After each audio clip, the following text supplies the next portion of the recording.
기도하겠습니다. 사랑 많으신 주님 감사합니다.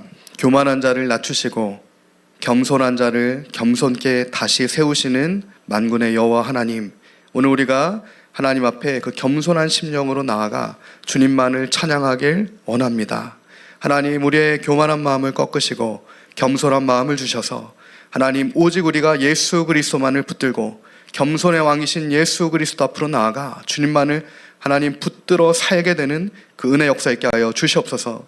하나님, 우리가 선악과를 붙들려고 하는 모든 우리의 죄된 의지와 바벨탑을 쌓으려고 하는 모든 거짓된 하나님 우리의 중심을 하나님 다 무너뜨려 주시고, 우리가 오직 십자가에 달리사 우리의 죄를 사하시고 구원하신 예수님만을 붙드는 오직 믿음 위에 설 수 있도록 주님 역사하여 주시옵소서. 감사합니다. 예수님의 이름으로 기도합니다. 아멘. 오늘 하나님 말씀, 낮추시고 겸손케 세우신 하나님이라는 제목으로 하나님 말씀 나누도록 하겠습니다. 성경에 보면 하나님께서 쓰시는 사람들의 공통점이 있습니다. 하나같이 그가 이스라엘의 왕이든 세상 왕이든 주님께서 나의 종이다, 하나님께서 쓰시는 사람들의 공통점, 그들을 인생 가운데 낮추시고 낮추심을 통하여 다시 겸손케 하심으로 그를 세우셨다는 겁니다. 낮추시고 겸손케 하셨다라는 공통점이 있는 거죠. 연단과 시련을 통해 주님께서 그렇게 하십니다. 이는 처음 사람 아담부터 선악과를 먹었던 그 이유는 하나님처럼 되고자 했던 그 우리 중심의 죄성이죠. 우리 마음의 부패함입니다. 그 교만을 하나님께서는 오늘 우리 인생 가운데 주님이 허락하시는 환경을 통해, 주님이 허락하시는 연단을 통해 직면케 하시는 겁니다. 그리고 직면케 되었을 때, 이것이 주님께서 반드시 제거하기 원하시는 내 안의 교만이었구나, 이것을 우리가 깨닫게 되고, 다시 우리가 그리스도를 붙들고 주님 앞에 나아갔을 때 주께서 우리의 그 교만을 제거하시고 우리의 심령을 하나님이 기뻐 받으시는 예배자의 심령으로, 그 거룩하고 겸손한 중심으로 변화시켜 주신다는 거죠. 낮은 마음을 만드시고 겸손케 하셔서 선악과의 그 죄의 저주를 깨트려 주시는 겁니다. 그리고 겸손의 왕신 예수님께 나아가 생명을 얻게 하시는 거예요. 그러나 한 번에 무너지는 이들을 보면 하나님께서 지금 다루시는 이들과는 같지 않은 것을 또한 우리가 볼 수 있습니다. 인생 가운데 한 번에 무너지는 신앙을 보면 인생 가운데 큰 어려움이 그의 삶에 있지가 않습니다. 그렇기 때문에 나의 지혜를 의지했던 그 방법을 그대로 가게 되는 거죠. 내가 선악과를 의지해서 그 선악과를 의지함으로 나아갔던 방향을 그대로 끝까지 가게 되는 겁니다. 그러다가 결국에는 멸망으로 인도함을 받게 되는 거예요. 그렇기 때문에 오늘 주님께서 나의 지혜, 나의 의지, 내가 붙드는 그 선악과를 완전히 깨트려 주시는 것이 주님의 은혜임을 우리가 믿습니다. 내가 선악과를 붙들려고 하는 그 모든 것이 주님의 은혜로 다 깨트려져야 돼요. 그래야 우리는 선악과를 붙드는 게 아니라 생명의 나무가 되시는 예수님께 나아갈 수가 있습니다. 신앙생활이 마치 운동선수들이 경주하는 것과 같다는 생각을 많이 하게 됩니다. 그래서 사도 바울도 내가 달려가는 것이 운동선수의 경주함과 같다라고 증거한 것 같아요. 운동하는 사람들이 하는 말이 있어요. 운동하는 선수들 정말 열심히 솔직하게 운동을 하잖아요. 그래서 운동한 만큼 성과가 나오게 되는데, 전성기가 운동선수한테는 언젠가는 오게 됩니다.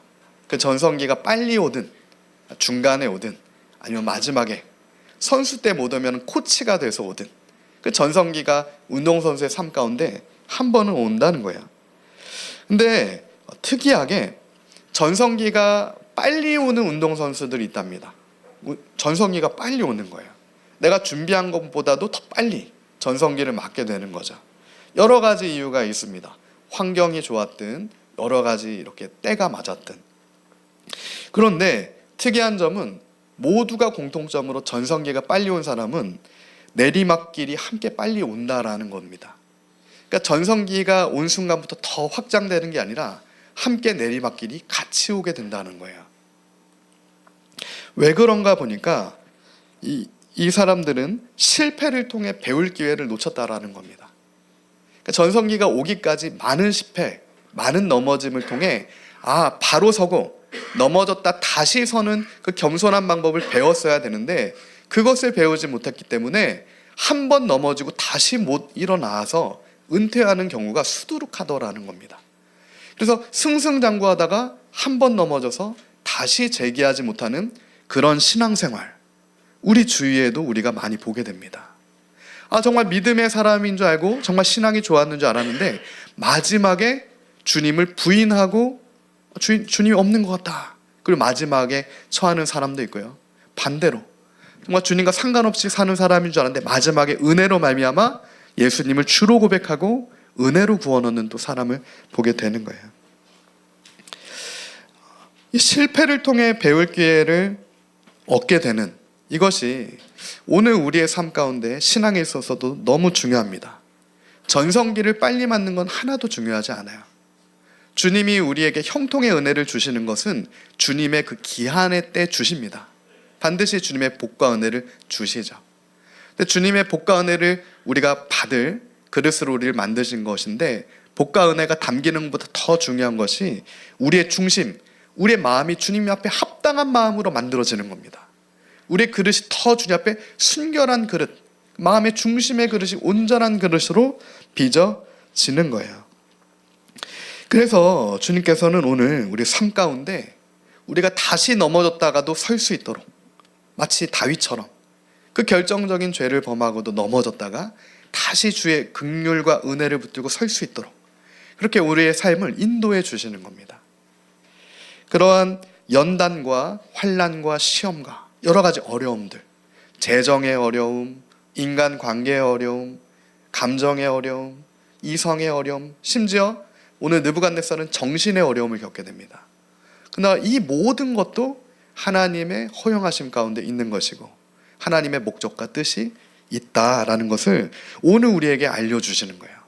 그 모든 주권과 권세가 느부갓네살 너에게 있지 않고 나에게 있다. 이것을 오늘 우리로 깨닫게 하기 위함이라는 겁니다.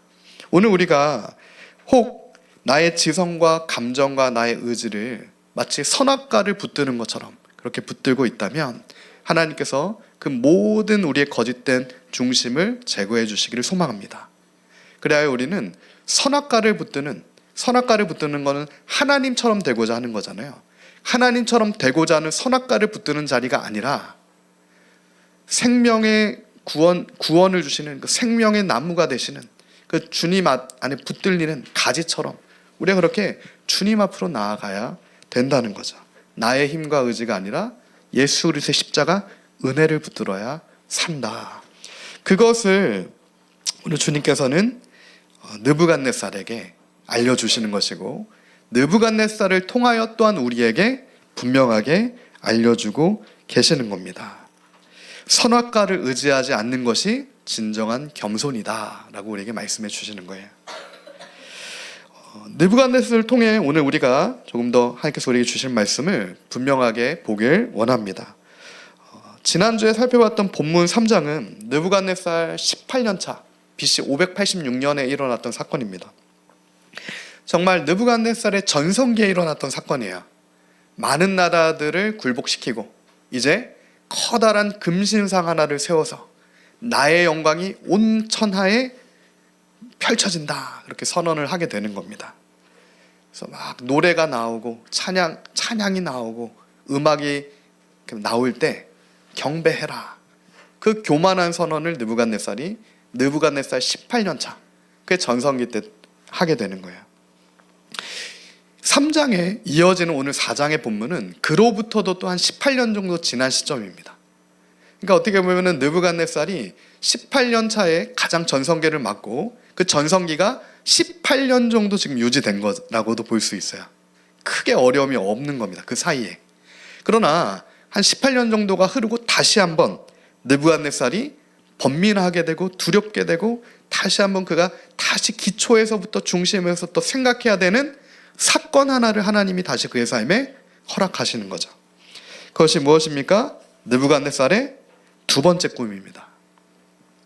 두 번째 꿈을 통하여서 느부갓네살은 하나님께서 하시는 하나님께서 그의 삶을 통치하신다는 것을 그로 알게 하시는 거예요.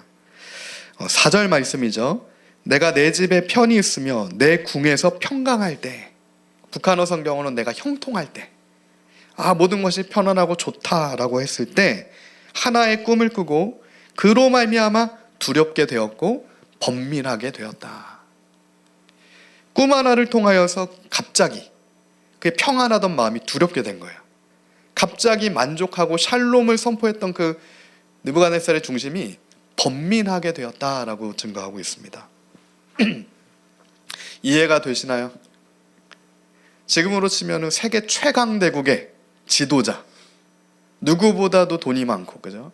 누구보다도 권세가 있고, 누구보다 명예가 있고, 누구보다도 월등하게 서 있다라고 칭송을 받는 그 자리에 선 사람이 꿈 하나를 통해 두려움에 사로잡히게 되었다라는 겁니다. 번민하게 되었다는 거예요. 이것은 느부갓네살이 직접 말해주지 않으면 누구도 생각하지 못할 그런 일입니다. 아니, 그 꿈 하나로 이 최고의 권세자가 두려움과 번민에 빠졌다고 이렇게 생각할 수 있는 거예요. 그러나 그게 인생의 실제라는 거죠. 우리 인생은 꿈 하나로도 엄청난 두려움에 사로잡힐 수가 있는 겁니다.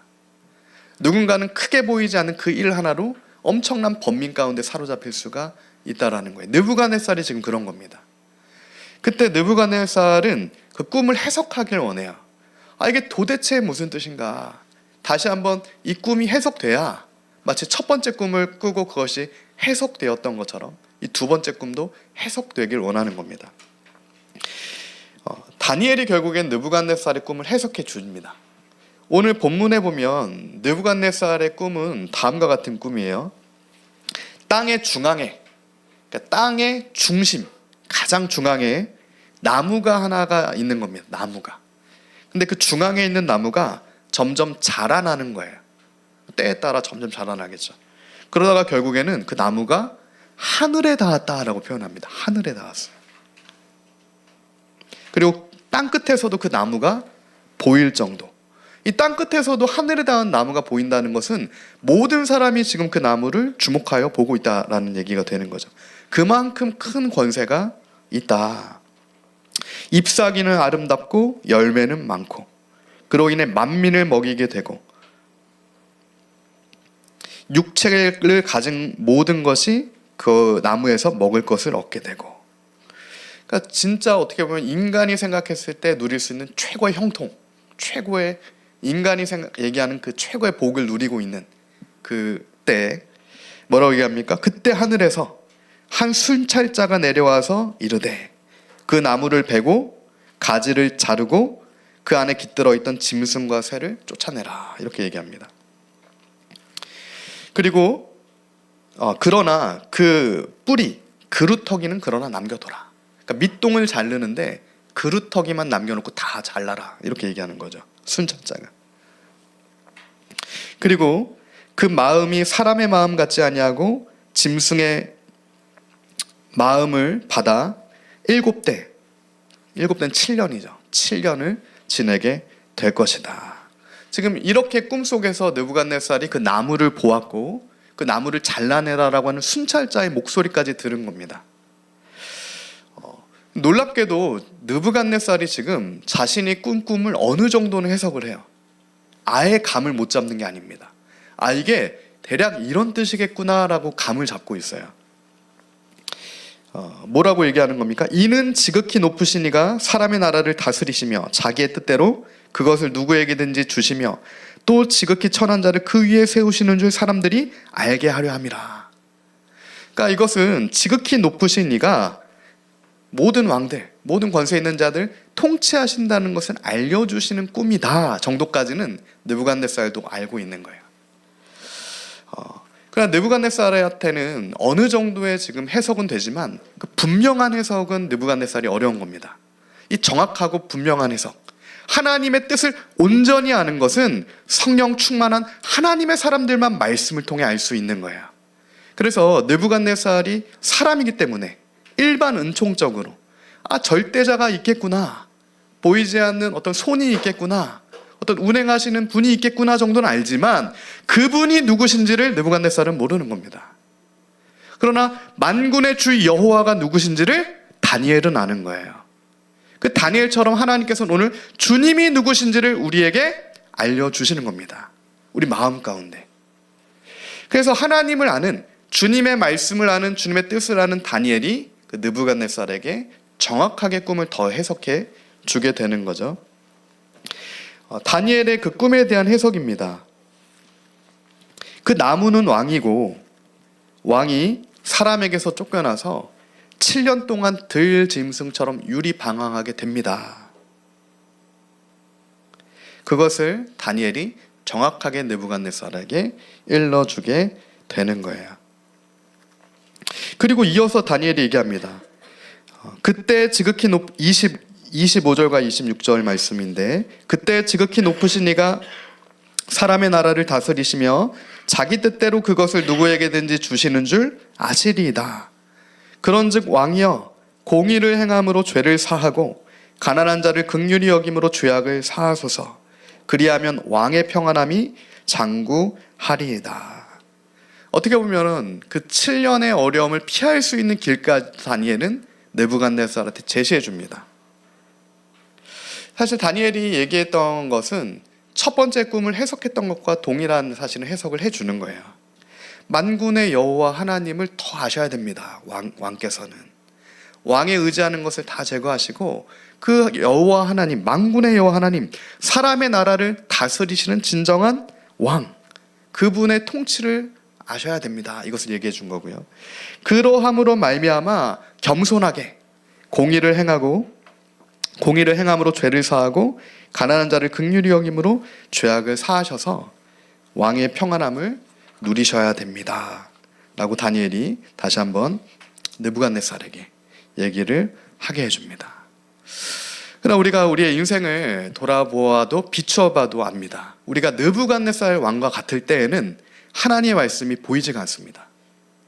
느부갓네살 왕과 같은 부유한 마음일 때는 주님의 말씀이 들리지가 않아요.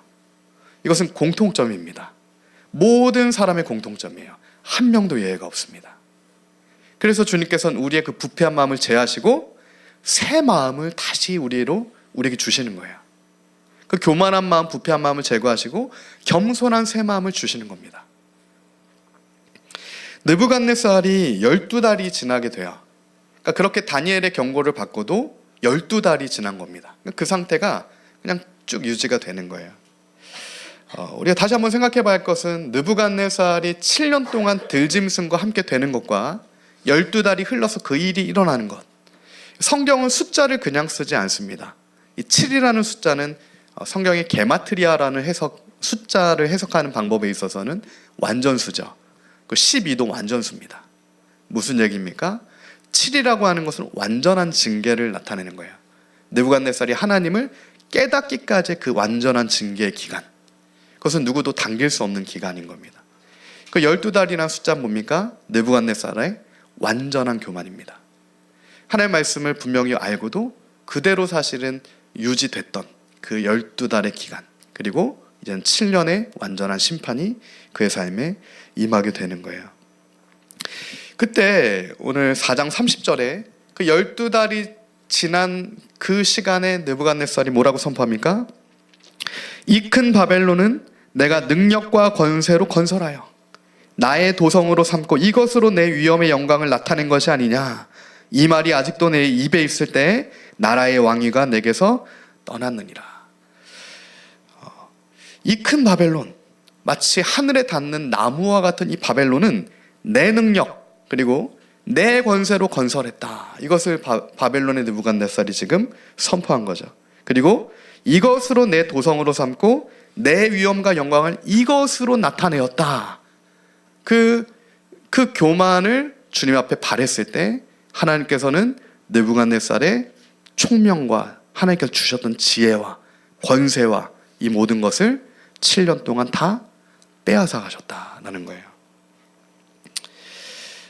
교만과 겸손이죠. 그래서 성경은 우리에게 교만한 자는 낮아지게 되겠고 겸손한 자는 영광을 얻을 것이다 라고 증거하고 있어요. 잠언 29장 23절입니다. 사람이 교만하면 낮아지게 되겠고 마음이 겸손하면 영예를 얻으리라. 교만한 자를 낮추시는 하나님, 그리고 겸손한 자에게는 영예를 주시는 여호와 하나님. 이를 욥기 22장 29절에 대만 사람 엘리바스가 욥한테 이렇게 얘기한 바가 있어요. 사람들이 너를 낮추거든 너는 교만했노라라고 말해라. 하나님은 겸손한 자를 구원하시리라. 아멘. 하나님은 교만한 자가 아니라 겸손한 자를 구원하신다. 그래서 사람들이 너를 낮출 때 내가 교만했구나, 이것을 깨달아라. 욥기 22장 29절에서 우리에게 증거해 주고 있는 겁니다. 저는 오늘 이 말씀이 저에게 먼저 적용이 되고 우리 리빌더 처치 모두에게 다 적용이 되길 소망합니다. 우리가 인생을 살다가 사실은 교육자들도 마찬가지예요. 참 놀랍습니다. 이것은 어떤 교육자라고 안 그러고 이런 차원이 아니더라고요. 부패한 심령이 다 똑같습니다. 그래서 교회가 커지면 커질수록 사실은 그 목사님들을 만나 뵙고 목사님을 봐도 1000명, 2000명, 10,000명 교회가 커지면 커질수록 사실은 아무리 주의 종, 교역자, 주의 일을 한다고 해도 교만할 수가 있더라라는 겁니다. 그러니까 이것은 어떤 사역의 문제가 아니구나. 우리 중심 자체가 부패했기 때문에 주의 일을 해도 우리가 교만한 상태로 할 수도 있다라는 겁니다. 그것을 신약에서 사도 바울이 그렇게 우리에게 경계했던 거죠. 그래서 우리가 지금부터 정말 하나님 앞에 날마다 그 겸손한 왕이신 예수님 앞에 겸손하게 서는 법을 지금부터 우리가 주님과 동행함으로 배워야 합니다. 우리 신앙 가운데 주님께서 반드시 우리 삶 가운데 놀라운 은혜와 복과 형통함을 주실 거예요. 마치 느부갓네살의 나무를 하나님께서 자라게 하셨듯이 그 많은 이들이 그것을 보게 되는 것처럼 그렇게 우리 인생을 주님께서 내 때가 아니면 우리의 자녀의 때 그렇게 놀라운 은혜와 복을 주실 겁니다. 그러나 중요한 것은 하나님께서는 겸손한 자를 구원하시는 하나님이시기 때문에 그때에도 우리가 정말 하나님의 모든 것이 주님의 은혜입니다라를 고백하는 그 중심으로 서야 된다는 거죠. 그러나 오늘 느부갓네살의 중심은 그렇지가 않았다라는 겁니다. 그래서 7년의 징계가 완전한 징계가 그의 삶 가운데 주어졌다라는 거예요. 이것이 죄의 본질입니다. 이 느부갓네살의 지금 이 모습은 우리 안에 그대로 있는 죄의 본질로 우리가 알 수가 있어요. 무슨 본질이냐? 지금 느부갓네살의 꿈을 통해서 하나님께서 뭘 보여주신 거냐면 땅의 중앙에 그 나무가 있는 겁니다. 그러니까 땅의 어떤 이 양옆에 이게 아니라 땅의 중앙에 느부갓네살의 나무가 서게 되는 거예요. 그리고 땅의 중앙에 있는 나무가 하늘 끝까지 닿게 되는 겁니다. 이 두 가지인 거죠. 무엇이 생각나십니까? 땅의 중앙에 어떤 나무가 있었죠? 선악과가 있었습니다. 하늘 끝까지 무엇이 닿습니까? 바벨탑이 닿아요. 그렇기 때문에 이 죄라고 하는 그 본질의 교만이 있는데 교만의 본질은 두 가지입니다. 선악과를 취하게 되는 것과 바벨탑을 쌓게 되는 거예요. 이 선악과와 바벨탑이 교만의 본질입니다. 구체적으로 그럼 이것을 무엇을 나타내는가? 이 선악과는 하나님처럼 되겠다라는 거죠. 내가 이것을 취함으로 하나님처럼 되겠다. 내 삶의 주인이 내가 되겠다라고 하는 선언입니다. 선악과는 기준의 나무예요. 동상 중앙에 있던 기준을 가르는 나무입니다. 이제 더 이상 내가 하나님의 기준, 말씀의 기준이 아니라 이제는 내가 나의 기준으로 붙들고 나아가도 괜찮다라고 하는 교만이 선악과를 먹게 되는 교만인 거죠. 아담과 하와가 처음부터 먹지 않습니다. 하나님 말씀의 기준대로 살다가 어느 시점에 이제는 나의 기준대로 내가 서도 되겠다라고 했을 때 선악과를 먹게 되는 거예요. 하나님처럼 되겠다. 이게 선악과, 동산 중앙에서 선악과를 붙들게 되는 교만의 본질이고 그 교만의 본질이 느부갓네살의 중심 가운데 지금 있었다라고 주님께서 말씀하시는 거예요. 두 번째 교만의 본질로는 이 바벨탑을 쌓는 겁니다. 이 바벨탑은 무엇을 의미합니까? 바벨탑은 말 그대로 하늘까지 닿는 탑입니다. 마치 느부갓네살의 그 나무가 하늘에 닿은 것처럼 하늘에 닿겠다. 똑같죠. 하나님께 닿겠다. 그러나 하나님의 방법이 아니라 내 방법대로 하나님께 닿겠다. 그게 바벨탑입니다. 홍수를 경험한 이들이죠. 바벨탑을 쌓았던 사람들은 하나님의 심판을 분명하게 경험한 이들입니다. 그래서 이제는 다시는 우리가 흩어지지 말자. 다시는 하나님의 심판 가운데 우리가 흩어지지 않도록 하나님께 닿는, 하늘에 닿는 탑을 우리 힘으로 쌓자. 내 힘으로 하나님의 심판을 피해보자. 이것이 바벨탑을 쌓았던 그 중심, 두 번째 교만의 본질이 된다는 거죠. 결국엔 이것은 내 힘과 나의 의지와 나의 지정을 의지하는 겁니다. 나를 의지하는 거예요. 그래서 나를 의지해서 주의 일도 하게 되는, 그러니까 주님께서는 그것이 틀렸다라고 우리에게 말씀해주고 있는 거죠. 성경에 보면 특별히 구약을 통하여서 하나님께서는 그것을 우리에게 계속해서 사실은 아담 이후로 알려주신 겁니다. 하나님의 사람들을 보내셔서 그 하나님의 사람들로 하여금 어떻게 하면 우리 안에 뿌리 깊은 그 선악과와 바벨탑을 제거하고 생명나무, 정말 예수 그리스도께로 인도함을 받을 수 있는지를 우리에게 알려주고 있는 거예요. 성경에 보면 그렇게 주님께서 만드신, 그러니까 겸손은 우리가 되고자 해서 되는 게 아닙니다. 유교적인 훈련으로 되는 게 아니에요. 성경 우리에게 분명히 증거합니다. 하나님께서 그렇게 만들어 주셔야 돼요. 그러나 우리가 소망하는 바는 또한 정말 하나님의 은혜를 붙들게 되는 것은 그렇게 주님께서 주님의 사람들을 만들어 내셨다라는 거예요. 그 대표적인 인물이 누굽니까?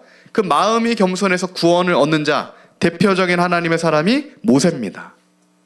모세는 이집트의 왕자로 들어가죠. 히브리서에 보면 모세는 이집트의 왕자로서 정말 평온하게 마치 느부갓네살처럼 그렇게 잘할 수도 있는 거예요. 그러나 그는 이 땅에서의 그런 것을 다 거부한 겁니다. 주님을 위해서. 그래서 하나님께서는 그 모세에게 그의 온유함이라고 하는 건 그의 겸손함입니다. 그의 겸손한 온유함이 지면의 누구보다도 승하다. 그는 나의 마음에 합당한 자다. 이렇게 모세에게 합당한 평가를 내려주시는 거예요. 또한 하나님께서 그렇게 겸손하게 만드신 인물 사무엘이 있습니다. 모세와 사무엘이요. 사무엘상 2장 35절에 보면 1장에서부터 그 엄마의 엄청난 눈물 어린 기도가 있어요. 사무엘의 뒤에는 그냥 사무엘만 딱 있는 게 아니죠. 사실은 엄청난 눈물의 기도가 사무엘에게는 쌓여 있는 겁니다. 엄마의 기도가 있어요. 그래서 사무엘상 2장 35절에 주님께서 말씀하실 때 내가 나를 위해 충실한 제사장을 일으키리니 그 사람은 내 마음 내 뜻대로 행할 것이라.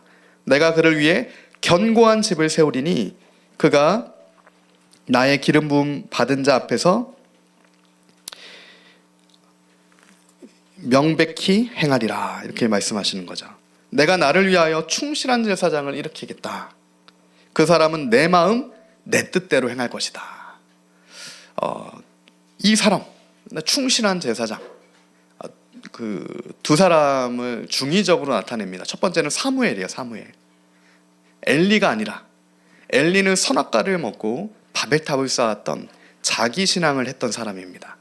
그러나 그 사사기적 신앙을 끝내버리고 400년의 사사기적 엘리의 신앙을 이제는 다 무너뜨리고 느부갓네살의 완전한 심판이 임하고 이제는 사무엘을 통하여 나의 충실하고 겸손한 제사장을 통하여 내 마음 내 뜻대로 행할 그를 내가 세우겠다. 나의 집 가운데 그렇게 나의 집을 세우겠다라고 주님께서 새로운 약속을 주시는 겁니다.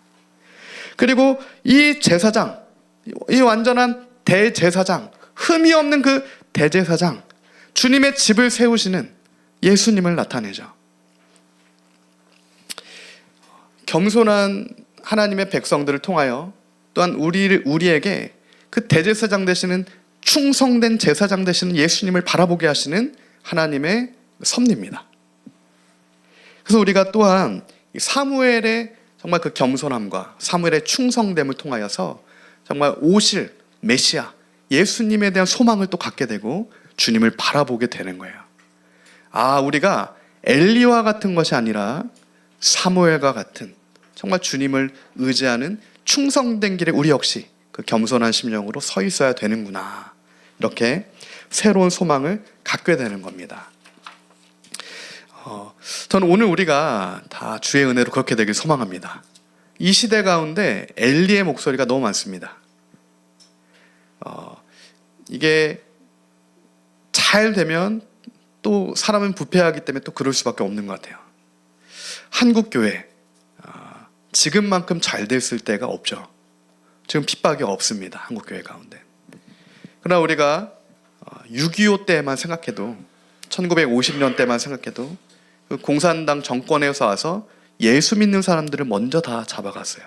일제치하에서 예수 믿는 사람, 목회자들 가운데 순교자들이 막 나오게 되는 겁니다. 그래서 지금 마치 우리 지금 조국의 현실은, 지금 대한민국의 신앙의 현실은 느부갓네살의 내가 평안하다, 이러한 모든 사람이 칭송하게 되는 하나의 종교적인 이런 걸 세워서 이것이 나의 힘으로 세웠다, 마치 이러한 형국이라는 거예요. 엘리와 엘리 아들들의 시대 같은 겁니다. 주의 일을 하지만 전혀 하나님의 뜻대로 나아가 있지 못하는 거예요. 이게 선악과와 바벨탑을 제거하지 않는 신앙의 한계입니다. 그리고 그 신앙은 반드시 한 번에 무너져서 다시 서질 못해요. 그래서 주님께서는 우리 사랑하셔서 우리 선택하셨잖아요. 구원 얻은 주님의 백성으로 만드시고 이렇게 우리에게 알려주시는 겁니다.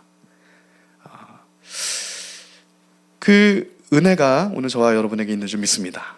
이제 정말 연말이죠. 이제 2026년 새해로 들어갑니다.